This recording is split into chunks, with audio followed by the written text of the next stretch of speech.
ரகங்கள் பலவிதம், ஒவ்வொன்றும் உலகத்தரம். தமிழக உற்பத்தியில் உங்கள் அனுஜ் டைல்ஸ். பாரம்பரியமான சுவையான புது அறிமுகம் KTV True Value Granite. குறைந்த விலை, நிறைந்த தரம். தங்கள் தேவைகள் அனைத்தும் ஒரே இடத்தில். ஜெயச்சந்திரன்.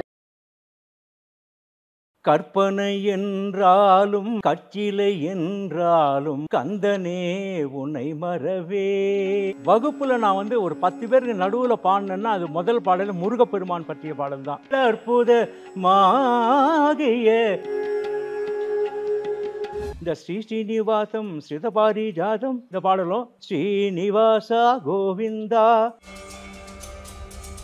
வான அரங்கில் மேக அசைவில் நாடகம். அங்க சுப்பிரபாதம் வரதராஜன் ஒருத்தர் திருவல்லிக்கேணியில் இருந்தார். ஸ்ரீ ராமானுஜர் பேர்ல தமிழ்ல சுப்பிரபாதம் நான் எழுதி தரேன். நீ முதல் நான் சொந்தமா தயார் பண்ணது ஸ்ரீ ராமானுஜர் சுப்பிரபாதம் தமிழில். பேர் என்னான்னு கேட்டோம், ரகுராமன் சொன்னோன்னே இது கொஞ்சம் கடைசியில் வீரமணிதாசன் எழுதினாரு. நான் முதல்ல ரொம்ப மறுத்து தான் சொன்னேன். துவக்கமே பக்தி அப்படின்னு ஆனதன் பிறகு எப்படி சினிமா அப்படின்றது? எஸ்பி பாலசுப்ரமணியம் முதல் திரைப்படத்தில் தான் பாடினார். அவர் புகழின் காரணமாக பக்தி பாடல் பாடும்போது அக்செப்ட் பண்ணாங்க. ஆனா ஒரு பக்தி பாடல் பாடக்கூடிய சிங்கரை சினிமா பாடல் பாடுறது யாருமே என்கரேஜ் பண்றதும் இல்லை, கூப்பிடுறதும் கிடையாது. இவங்களாவே ஒரு கலாட்டா நேயர்களுக்கு வணக்கம். நான் சரவண ராம்குமார். இன்னைக்கு திருவண்ணாமலையில, குறிப்பா தீர்த்தமலையில இருக்கும். எதுக்காகன்னா திரை இசை பக்தி இசை பாடகர் வீரமணிதாசன் அவர்களை தான் பார்க்கறதுக்காக வந்திருக்கோம். இவர் குறித்து சொல்லணும்னா 6000த்திற்கும் மேற்பட்ட பாடல்களை பாடியிருக்காரு. கடந்த ஆண்டு, அதாவது 2024ஆம் ஆண்டிற்கான ஹரிவராசன் விருதை வென்றிருக்கக்கூடியவர். இன்னும் இவருடைய வாழ்க்கை எப்படியானது, எப்படியான விஷயங்களை எல்லாம் கடந்து வந்திருக்காருன்றதை பற்றி தான் இன்னைக்கு பேசுறதா இருக்கும். பேசலாம். ஐயா வணக்கம். வணக்கம். வணக்கம் சார். உங்களுக்கும் நம்ம கலாட்டா டிவி நேயர்களுக்கும் முதற்கண் நன்றி, வணக்கம். ஸோ உங்களுடைய இடத்துலையே உங்களை சந்திக்கிறது அப்படின்றது எங்களுக்கு ஒரு பெரிய மகிழ்ச்சி. ரொம்ப மகிழ்ச்சி. உங்களை பற்றி நிறைய தெரிஞ்சுக்கணும்னு ஒரு ஆசை. நிறைய வீடியோக்கள் நாங்கள் பார்க்குறோம். ஐயப்பன் மேலே இருக்கக்கூடிய அதீத பத்து, அந்த பற்று, கருப்புசாமி மேலே இருக்கிறது அப்படின்னு எக்கச்சக்கமாக இருக்குது. ஆசிரமம் குறித்து இப்படி பல்வேறு விஷயங்கள் பேசணும். முதல்ல உங்களுடைய இயற்பெயரே இதுதானா? அதிலிருந்தே தெரிஞ்சுக்கணும்னு ஆசை. என்னுடைய சொந்த ஊர் பள்ளிகொண்டான். நம்ம வேலூர்லேருந்து 14 மைலில் இருக்குது. அதாவது வேலூர் டு குடியாத்தம், அது நடுவில் பள்ளிகொண்டான். அதுதான் என்னுடைய சொந்த ஊர். அது தாய் தந்தையர் எனக்கு வைத்த இயற்பெயர் ரகுராமன். ஏன்னா நான் புனர்பூச நட்சத்திரத்தில் சித்திரை மாதம் பிறந்ததுனால அந்த ராமரோட பேரே இருக்குன்னு சொல்லிட்டு ரகுராமன் பேர் வச்சாங்க. ஸோ என்னுடைய பள்ளி கல்லூரி எல்லாமே அதே பேர் தான் இருந்தது. நானும் 2-3 வேலைகள்லாம் இருந்தேன். நான் விதிவசத்தாலும் இறைவனின் சித்தத்தாலும் 1991ஆம் ஆண்டு பக்தி பாடல் கேசட் முதல்ல பாட ஆரம்பித்தேன். அப்படி தான் இந்த பயணம் இப்படி தான் ஆரம்பிச்சது. அது சிறிய வயசுலேருந்தே நான் பாடுறது உண்டு, வகுப்புகளில் அந்த மாதிரிலாம் பாடுறது உண்டு. என்னுடைய தகப்பனார் ராமானுஜம் அவர் மின்சார இலாக்காவில் இருந்ததுனால ஒரு 4 வருஷம் 3 வருஷம் 5 வருஷம் அந்த மாதிரி ஒவ்வொரு ஊர்லேயும் ட்ரான்ஸ்ஃபர் ஆகி போயிட்டே இருக்கும். அது மாதிரி என்னுடைய பள்ளி நாட்கள் நிறைய வருஷம் இருந்த ஊர் எது அப்படின்னு கேட்டால், காஞ்சிபுரத்துக்கும் வந்தவாசிக்கும் நடுவில் இருக்கிற பெருநகர் அப்படின்கின்ற ஒரு அழகான ஒரு கிராமம், அற்புதமான ஒரு கிராமம். அங்கே தான் நான் 5ஆம் வகுப்புலேருந்து 10ஆம் வகுப்பு வரைக்கும் அங்கே தான் படித்தேன். நான் அப்போவே நிறைய வகுப்பெல்லாம் பாட சொல்லுவாங்க. அப்படி தான் நான் சிறிய வயதுலேருந்து நிறைய, அப்போல்லாம் கிராம்ஃபோன் ரெக்கார்டு தான், நிறைய பக்தி பாடல்கள், டிஎம்எஸ் ஐயா பாடினது, சீர்காழி ஐயா பாடினது. வகுப்பில் நான் ஒரு 10 பேருக்கு நடுவில் பாடினேன்னா அது முதல் பாடல் முருகப்பெருமான் பற்றிய பாடல் தான். கற்பனை என்றாலும் கச்சிலை என்றாலும் கந்தனே உன்னை மறவேன். இதுதான் என்னுடைய வகுப்பில் ஒரு 6ஆம் வகுப்பு இது பண்ணது. அப்போல்லாம் கிராஃப்ட் பீரியடுன்னு உண்டு. அப்போ அந்த வாத்தியார் பாட சொன்னார், நான் இதை பாடினேன். அப்போ அந்த நேரத்தில் அருண நடராஜன் சொல்லிட்டு ஒரு தலைமை ஆசிரியர் இருந்தார். அவர் பின்னால் இருந்து நான் பாடுற அந்த முழு பாடலை கேட்டுட்டு, நாளையிலேருந்து ப்ரேயரில் நீ தான் பாடுற அப்படின்னு சொல்லிட்டு போயிட்டார். அதை கேள்விப்பட்டு அந்த ஊரில் இருந்த ஊராட்சி மன்ற தலைவர் அகஸ்தியப்பு முதலியார் அவர் இப்போது காலமாயிட்டார். ரொம்ப பெரியவர், ரொம்ப நல்ல மனிதர்.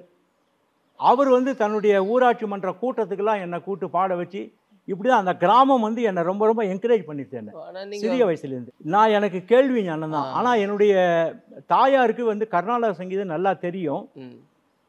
இருந்தாலும் என்ன பண்ணுறது, அப்போல்லாம் ரொம்ப சினிமா பாடல் ஒரு பக்கம், அது சினிமா பாடல் நிறைய பாடிட்டு இருப்பேன் ரேடியோவில் கேட்டு. அப்போ என்னுடைய இது வந்து இப்போ ஆல் இண்டியா ரேடியோவில் அப்போ பிபி ஸ்ரீனிவாசன் ஐயா இந்த மெல்லிசை பாடல்கள்லாம் சொல்லி கொடுப்பார். இப்போ ஒருத்தர் வந்து ஒரு இசையமைப்பாளர் வந்து ஒரு பாடகருக்கு வந்து சொல்லி கொடுத்தா எப்படி கற்றுப்பாங்களோ அந்த மாதிரி அப்போ ஜெயஸ்ரீ அக்கான்னு சொல்லிட்டு அவங்க நிறைய ப்ரோக்ராம்லாம் ஒரு காலத்தில் பண்ணியிருந்தாங்க ஆல் இண்டியா ரேடியோவில். அப்போ இந்த சிறுவர் நிகழ்ச்சியில் அந்த இது வரும், அதில் சொல்லி தர மாதிரியே. ஆமாம், சொல்லி வான அரங்கில் மேக அசைவில் வண்ண நிலவின் நாடகம். சிறிய வயசில் அந்த ஊரில் ஒரு டூரிங் டாக்கீஸ் இருந்தது, சினிமா கொட்டா இருந்தது.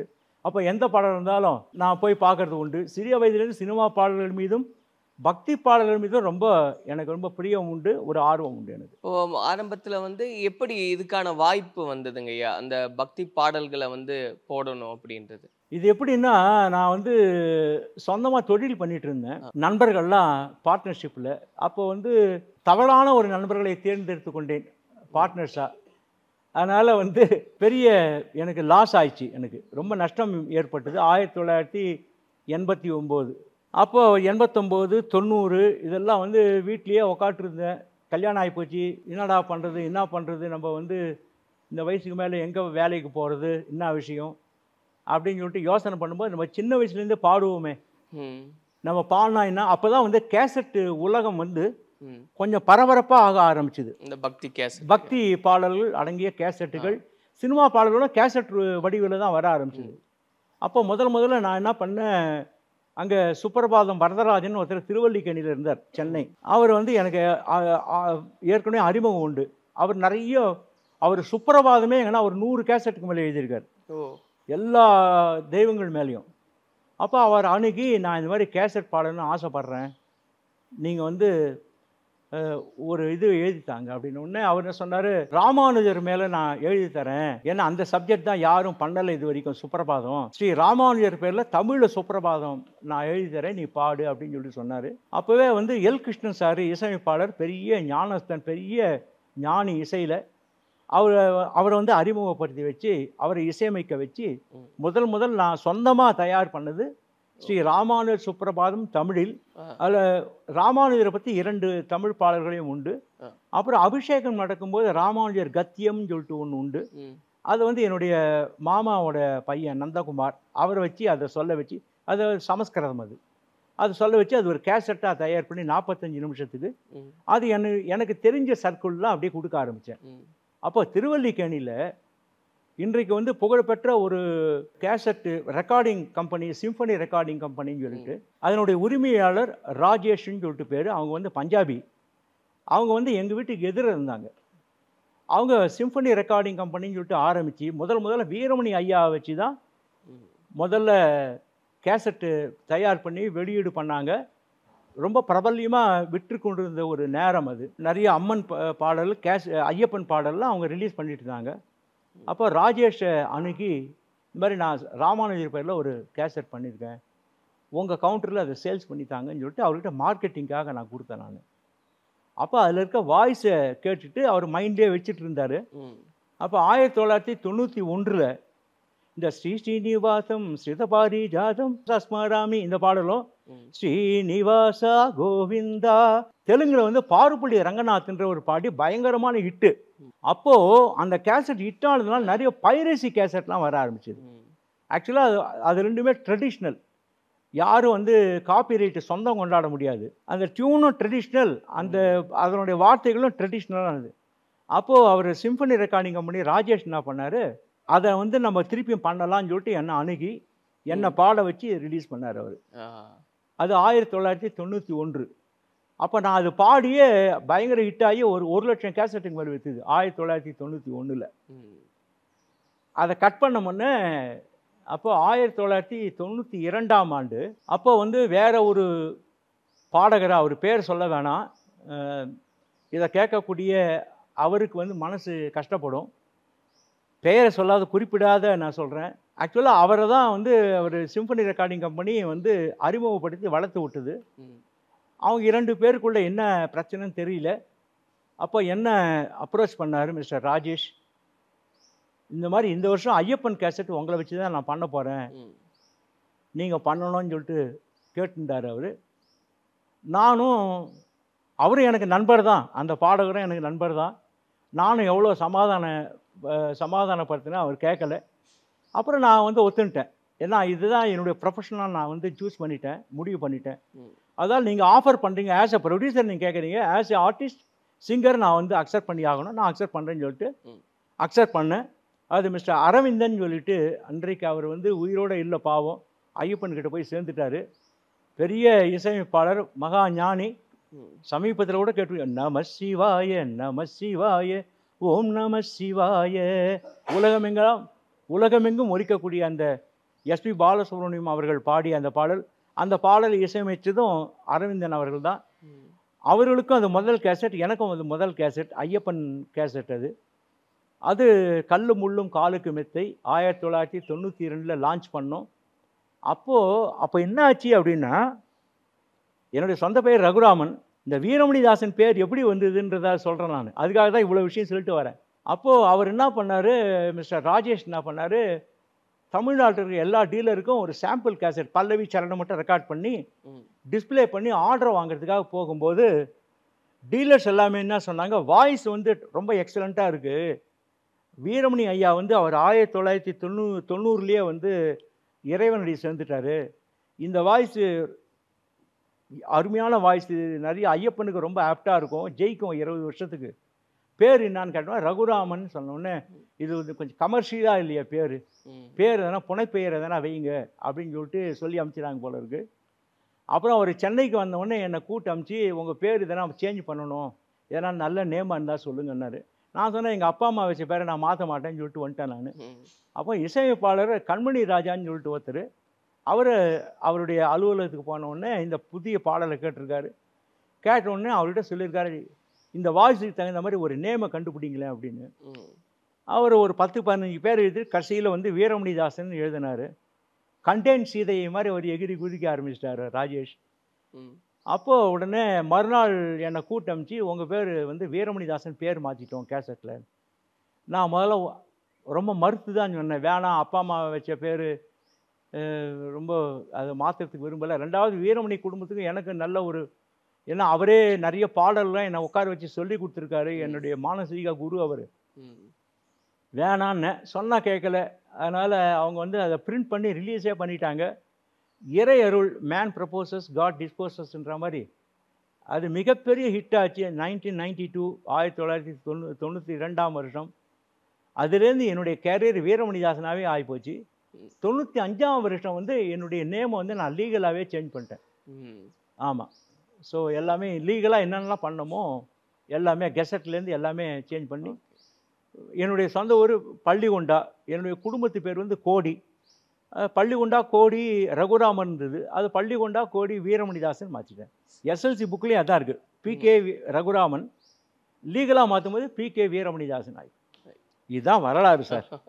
இப்போ முன்னாடியே நான் வீரமணி ஐயா கூட உங்களுக்கு பழக்கம் உண்டு? உண்டு. அவர் பாடுற பாடல்கள்லாம் நிறைய எங்களுக்கு வாரம் என்ன மாதிரி இசை ஆர்வம் இருக்கக்கூடிய ஒரு 10-15 பேர் நாங்கள் அவர் வீட்டுக்கு போவோம். அவர் என்னைக்கெல்லாம் வந்து ஓய்வாக ஃப்ரீயாக இருக்காரோ உட்கார வச்சு அவர் வந்து ரெக்கார்டிங்கில் பாடின பாடல்கள்லாம், பள்ளிக்கட்டு சபரிமலைக்கு உள்பட நிறைய பாடல்கள், பக்தி பாடல்கள், முருகன் பேரில், அம்மன் பேரில், அப்புறம் அஷ்டலட்சுமி பாடல், பார்த்தசாரதி பெருமாள் பாடல், ஐயப்பன் பாடல்கள், ஒரு 100-150 பாடல்கள் மேலே அவர்கிட்ட நான் கற்றுட்டோம். இப்போது நீங்கள் வந்து அந்த முன்னாடி வந்து கேள்வி ஞானத்திலேயே பாட ஆரம்பிக்கிறீங்க, அதுக்கப்புறம் இந்த கேசட்லாம் போடும்போது பாடல்களை எழுதக்கூடியதும் அது பிற்காலத்தில் ரொம்ப லேட்டர் பீரியட். ஏன்னா பாடக்கூடியவங்க எழுதுறதுக்கு அந்த அளவுக்கு வராது அப்படின்னு கேள்விப்பட்டிருக்கேன். அது எப்படி? அதை நான் வந்து ஃபுல் டைமாலாம் வச்சுக்கிறது இல்லை. ஃபுல் டைமெல்லாம் ஏன்னா எழுதுறதுக்குன்னு ஒருத்தர் இருக்காங்க, சர்வைவல், அவங்களுக்கு அதுதான் பாடலாசிரியர், அதுக்குன்னு இருக்காங்க. அது மாதிரி இசையமைப்பாளர் அதுக்குன்னு இருக்காங்க. நான் ஒரு சில ஆல்பம்லாம் நானே மியூசிக் பண்ணியிருக்கேன், நானே வந்து பாடல் எழுதி நானே பாடி நடிக்கவும் நடிச்சிருக்கேன். உதாரணமாக 2003 ஃபஸ்ட்டு பக்தி பாடலில் முதல் வீடியோ கேசட்டு அதை நாங்கள் தான் பண்ணோம். இன்றைக்கி வந்து ஸ்ரீஹரின்னு சொல்லிட்டு பிரபல்யமான பாடகர், அவர் தான் நான் சொன்ன Rajesh, symphony recording company owner. அவர் ஒரிஜினல் நேம் வந்து ராஜேஷ் டுபாட். அவர் பேர் பஞ்சாபி, பஞ்சாபி. ஆனால் அவர் பேசுகிற சுத்தமான தமிழ் நம்ம கூட பேச மாட்டோம். ஏன்னா அவங்க படித்தது எல்லாமே திருவல்லிக்கேணி ஹிந்து ஹையர் செகண்டரி ஸ்கூலில் தான், இங்கிலீஷ் மீடியம் தான் படித்தார். எங்கள் வீட்டுக்கு எதிர் வீட்டில் தான் நாங்கள் அவங்க ஃபேமிலி. ஸோ ரொம்ப ஒரு தயாரிப்பாளர் எப்படி இருக்கணுமோ அந்த மாதிரி ஒரு அருமையான தயாரிப்பாளர். இந்த டியூன் ஹிட் ஆகும் ஹிட் ஆகாதுன்னு ஜட்மெண்ட் பண்ணக்கூடிய அளவுக்கு ஒரு கெப்பாசிட்டி, ஒரு ஞானம். இன்றைக்கி அவரும் நிறைய ஆல்பம்லாம் பாடிட்டு இருக்காரு ஸ்ரீஹரின்ற பேரில். அந்த கம்பெனி தான் ரிலீஸ் பண்ணுறாங்க. இப்போ நீங்கள் வந்து துவக்கமே வந்து பக்தி அப்படின்னு ஆனதன் பிறகு எப்படி சினிமா அப்படின்றது? இல்லை, சினிமா பாடல் நான் சின்ன வயசுலேருந்து பாடிட்டு இருப்பேன். நிறைய திரைப்பட இசையமைப்பாளர்களுக்கு என்னென்னா, சாமி பாட்டு பாடுறவங்கள கூட்டு பாட வைக்கக்கூடாதுன்னு சொல்லிட்டு ஒரு, அது என்ன சங்கல்பமோ தெரில. நீங்கள் தமிழ்நாட்டில் பாருங்களேன், சீர்காழி ஐயா, டிஎம்எஸ் ஐயாலாம் திரைப்படம் மூலமாக ரொம்ப ஃபேமஸ் ஆனாங்க. அவங்க பக்தி பாடல் பாடும்போது ஏற்றுட்டாங்க. உதாரணமாக உன்னிகிருஷ்ணன் எடுத்துக்கோங்க.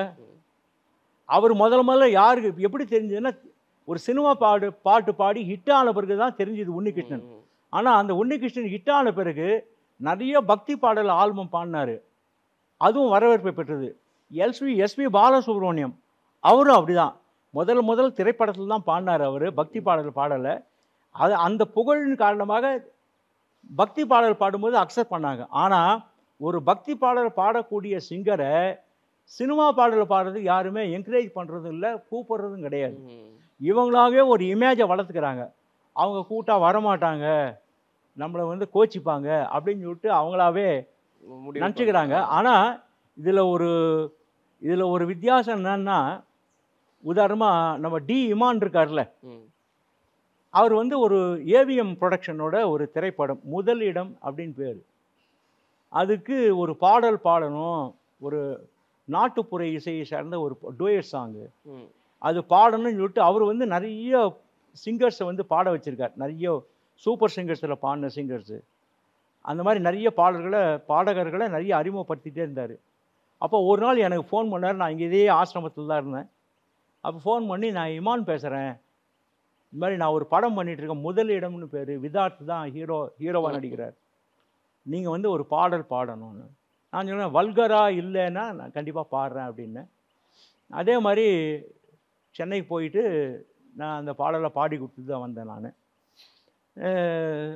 அந்த படம் நல்லா இருக்குது. ஆனால் என்னமோ அந்த பாடல்களும் சரி அந்த படமும் சரி பெருத்த வரவேற்பை பெறவில்லை. அப்புறம் இசையமைப்பாளர் பிரதீப் அவர்கள் வந்து ஒரு 2 படத்தில் வந்து பாட வச்சார். அவர் எதுவுமே ஹிட் ஆகலை. ஏன்னா ஒரு திரைப்படம் ஹிட் ஆகணும் அப்படின்னா அது ரிலீஸ் ஆகிற நேரம், மக்களோட மனோநிலை, ஜனங்களோட டேஸ்ட் மாறிட்டே இருக்குது. இன்றைக்கி வந்து எவ்ரி மந்த் மாறிட்டே இருக்குது. எந்த பாட்டை விரும்புவாங்க, எதை விரும்ப மாட்டாங்கன்னு ஒன்றும் ஜட்மெண்ட் பண்ணவே முடியல. ஸோ அதில் ஒரு சில திரைப்பாடல்கள் பாடியிருக்கேன் நான். அதாவது பக்தி பாடல் பண்ணோம்னா தெலுங்கு பாடியிருக்கேன், கன்னடம் பாடியிருக்கேன் நான். கன்னட எல்லாம் பக்தி பாடல் தான். ஸோ தமிழில் தான் நிறைய எக்கச்சக்கமாக எல்லா தெய்வங்களை பற்றியும், பிள்ளையாரில் ஆரம்பித்து ஆஞ்சநேயர், கருப்பண்ண சுவாமி, காவல் தெய்வங்கள் வரைக்கும் நிறைய பாடிட்டுருக்கு. ஒரு ஆசை உங்களுக்கு இருந்தது உண்டா சினிமாவில் நம்ம வந்து ஜெயிக்கணுன்ற ஒரு கனவு? எனக்கு அந்த ஆசையெல்லாம் கிடையாது சார்.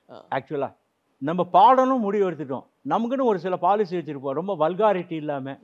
அந்த மாதிரி இருந்தால் நம்ம வந்து பாடுறதுக்கு தயாராக தான் இருக்கும். கூப்பிட மாட்டேன்றாங்களே சார். இப்போ பக்தி பாடலே சில படங்கள்லாம் வருது, வீரமணிதாசன் தெரியாத இசையமைப்பாளர் யாருமே கிடையாது, இன்க்ளூடிங் தேவா சார் உள்பட. என் பேரை தெரியும், என்ன தெரியும். ஏன் கூப்பிட மாட்டேன்றாங்கன்னா அது என்ன பாலிட்டிக்ஸோ என்ன பாலிசியோ அது எனக்கு தெரியாது. நம்ம என்னைக்கான அவங்க கூட்டு வரமாட்டேன் பாட மாட்டேன்னு சொல்லியிருக்கோமா, அவங்களாவே அந்த மாதிரி நினச்சிக்கிறாங்க. மனசு அடிச்சுக்கோ, ஐயோ இந்த பாட்டை நம்மளை கூட்டு பாட வச்சுக்கலாமே, இது சாமி பாட்டு தானே, இதுக்காக நம்மளை கூப்பிட்டுருக்கலாமே. இப்போது ஏன் அப்படின்னா, நான் ஏன் வந்து எதிர்பார்க்குறேன் அப்படின்னா, என்னுடைய ரசிகர்கள் உலகம் முழுக்க இருக்காங்க சார். அவங்களுக்கு என்னன்னா, ஐயா ஏன் உங்களை வந்து சாமி பாட்டு கூட பாடுறதுக்கு கூட மாட்டேன்றாங்க சினிமா படத்தில், நீங்கள் என்ன முயற்சி பண்ணலையான்னு கேட்குறாங்க. நமக்கு வாய்ப்பு தானாக தேடி வரும். நம்மளா வந்து இப்போ கேரள அரசாங்கம் வந்து அறிவராசன் விருது போன வருஷம் கொடுத்தாங்க. நானாக போய் கேன்வாஸ் பண்ண கிடையவே கிடையாது. என்னை பற்றி அவங்களுக்கு தெரிஞ்சிருக்கு. என்னை கூப்பிட்டு கௌரவப்படுத்தினாங்க. 1 லட்சம் ரூபாய் ரிவார்டும் கொடுத்தாங்க, அறிவராசன் விருது கொடுத்தாங்க. இதே தமிழ்நாடு அரசாங்கம் என்ன ஒரு கலைமாமணி கூட கொடுக்கல. ஏன்னா அது அவ்வளோதான். ஏன்னா அவங்க ஒர்க் பண்ணுறாங்க, யாருக்கு வந்து மரியாதை பண்ணணும் அப்படின்னு. இங்கே வந்து ஏகப்பட்ட பிரச்சனைகள் இருக்குது, நிறைய ஃபார்மாலிட்டிஸ் இருக்குது, அதெல்லாம் இருக்குது. அதனால் வரும்போது வரட்டும், நம்ம எதுக்காக பின்னால் அலைய போகிறதில்ல, அவ்வளோதான். ரகங்கள் பலவிதம், ஒவ்வொன்றும் உலகத்தரம். தமிழக உற்பத்தியில் உங்கள் அனுஜ் டைல்ஸ். பாரம்பரியமான சுவையான புது அறிமுகம் KTV True Value Bronatile. குறைந்த விலை, நிறைந்த தரம். தங்கள் தேவைகள் அனைத்தும் ஒரே இடத்தில். ஜெயச்சந்திரன்.